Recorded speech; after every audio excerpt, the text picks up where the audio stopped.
नमस्कार दोस्तों, स्वागत है आपका हमारे चैनल पे।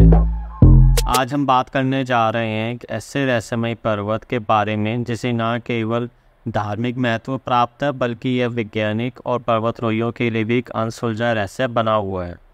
हम बात कर रहे हैं कैलाश पर्वत की। तो चलिए जानते हैं क्यों अब तक कोई भी कैलाश पर्वत की चोटी पर नहीं पहुंच पाया और क्या है इसके पीछे का रहस्य।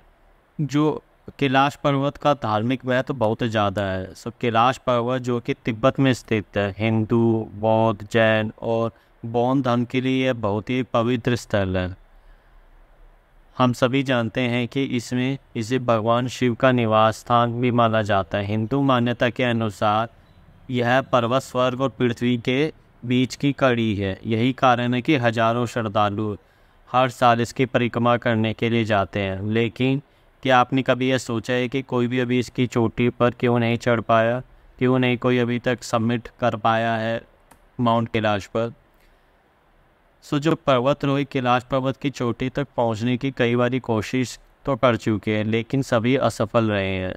इसकी एक वजह यह है कि कैलाश पर्वत की संरचना बहुत ही कठिन है। इसके साथ साथ यहाँ पर एक रहस्यमय शक्ति का भी अनुभव होता है जो किसी के भी ऊपर जाने से रोकती है। कई पर्वतारोहियों ने बताया कि जैसे ही वो चोटी के ऊपर पहुंचते हैं उन्हें एक अदृश्य शक्ति नीचे की तरफ धकेलती है। यह एक वैज्ञानिक पहेली भी है और कई लोग इसे धार्मिक चमत्कार भी मानते हैं।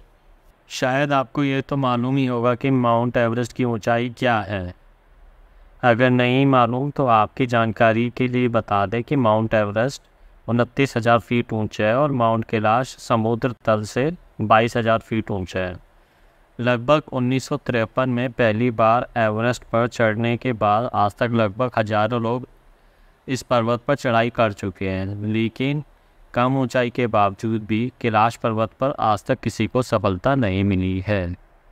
लगभग 1999 के आसपास रशिया के वैज्ञानिक की एक टीम माउंट कैलाश के नीचे रही और इस पर्वत के आकार में रिसर्च करती रही। रिसर्च के बाद उन्होंने यह पाया कि पर्वत का जो आकार है वो त्रिकोण की तरह है और हमेशा बर्फ से ढका रहता है, जिसकी वजह से इस पर्वत पर चढ़ाई करना मतलब मौत को दावत देना होता है।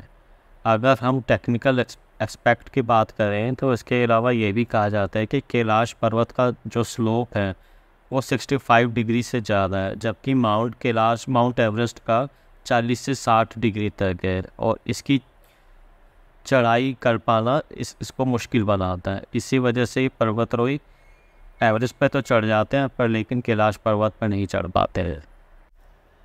कैलाश पर्वत पर चढ़ने की आखिरी कोशिश 2001 में की गई थी जब चीन ने स्पेन की एक टीम को कैलाश पर्वत पर चढ़ने की अनुमति दी थी। फिलहाल कैलाश पर्वत की चढ़ाई पर पूरी तरह से रोक लगी हुई है क्योंकि भारत और तिब्बत समेत दुनिया भर के कई लोगों का मानना है कि यह पर्वत एक पवित्र स्थान है, इसलिए इस पर किसी को भी चढ़ाई नहीं करने देना चाहिए। हालांकि कहते तो यह हैं कि 1928 में एक बौद्ध भिक्षु जिनका नाम मिलारेप्पा है वो कैलाश पर्वत की ऊंचाई पर चढ़ने में सफल रहे थे और वो इस पवित्र और रहस्यमय पर्वत पर जाकर जिंदा वापस लौटने वाले दुनिया के पहले इंसान थे। एक फेमस ऑस्ट्रेलियन ऑथर और क्लाइंबर हैं जिनका नाम हर्बर्ट टिची है। उन्होंने 1936 में उस रीजन को एक्सप्लोर किया और एक लोकल लामा से पूछा कि क्या माउंट कैलाश पे चढ़ाई की जा सकती है। तो लोकल लामा ने रिप्लाई किया, only a man entirely free of sin could climb Kailash.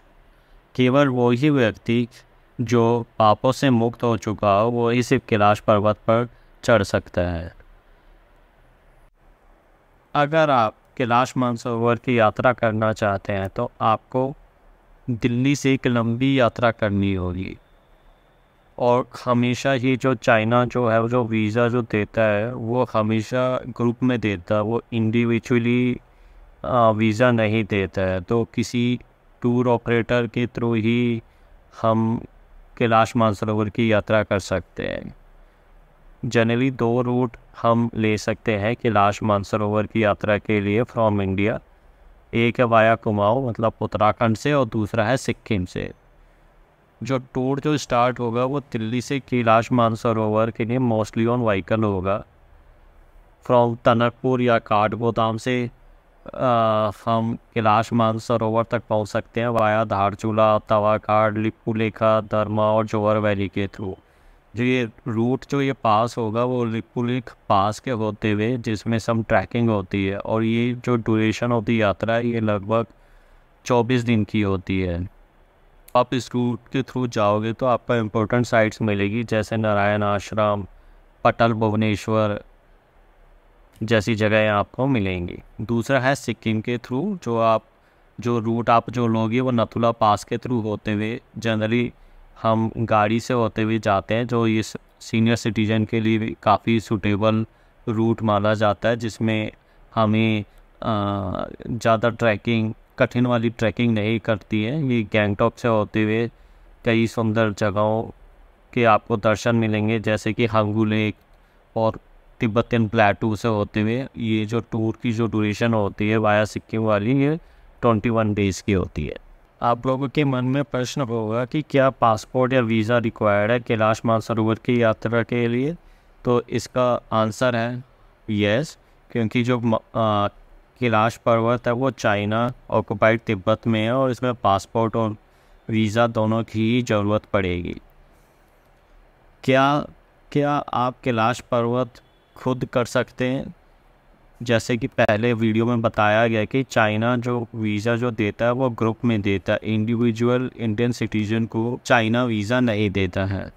अगला प्रश्न हो सकता है आपके मन में कि कितना मुश्किल और कितना ख़तरनाक है कैलाश मानसरोवर यात्रा वाया लिपुलेख पास।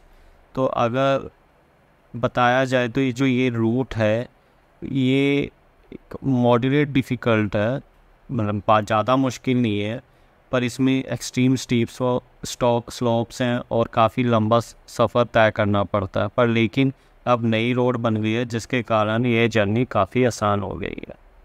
अगर आपको ये वीडियो पसंद आया तो प्लीज़ लाइक और सब्सक्राइब कीजिए। Thank you, bye bye, take care.